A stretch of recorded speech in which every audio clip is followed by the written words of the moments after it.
નવા બજાર વિસ્તારમાં ગઈ મધરાતે એક દુકાનમાં આગ લાગતા ફાયર બ્રિગેડે બીજી દુકાનો બચાવી લીધી હતી। નવા બજારમાં આવેલી ફર્નિચર, પડદા સહિતની હોમ ડેકોરની દુકાનમાં કોઈ કારણોસર આગ લાગી હતી। દુકાનમાંથી ધુમાડા નીકળતા સ્થાનિક લોકો ભેગા થઈ ગયા હતા અને ફાયર બ્રિગેડને જાણ કરવામાં આવી હતી। ફાયર બ્રિગેડ પહોંચી ત્યારે આગ બીજા માળે પણ પહોંચી ગઈ હતી, જેથી ફાયર બ્રિગેડની ટીમે આસપાસની દુકાનો બચાવી આગ કાબૂમાં લીધી હતી। આગ લાગવાનું ચોક્કસ કારણ જાણી શકાયું નથી, પરંતુ શોર્ટ સર્કિટના કારણે આગ લાગી હોય તેવું માનવામાં આવી રહ્યું છે। નવા બજારની અંદર 58 નંબરની દુકાનમાં એક ફર્નિચરની દુકાન છે અને પડદા ને એવું બધું એમાં છે। એમાં આગ લાગી હતી, લગભગ 1 વાગ્યાના આસપાસ આગ લાગેલી। એ આગ અત્યારે કાબૂમાં લઈ લીધેલી છે અને કુલિંગ પદ્ધતિ અત્યારે ચાલુ છે। કેટલું માલ સામાનને જાનહાની પહોંચી છે, કેવું લાગે? હવે જાનહાની તો કશું એમાં માલ તો છે જ, ફૂલ આખો ગોડાઉન ભરેલું છે, ત્રીજો માળ બી ભરેલો છે।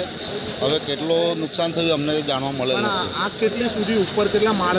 બે માળ સુધી આગ પહોંચી ગઈ હતી અને કાબૂમાં લઈ લીધેલી। અને આજુબાજુની દુકાનને જે આજુબાજુની દુકાનને બંને બચી ગઈ છે, અમને કોઈ જાનહાની છે નહીં। હવે આગ લાગવાનું કારણ હજુ જાણવા મળેલ નથી, હવે તપાસનો વિષય છે। મારો પરિચય દાંડા બજાર fire station officer Pratap Damor.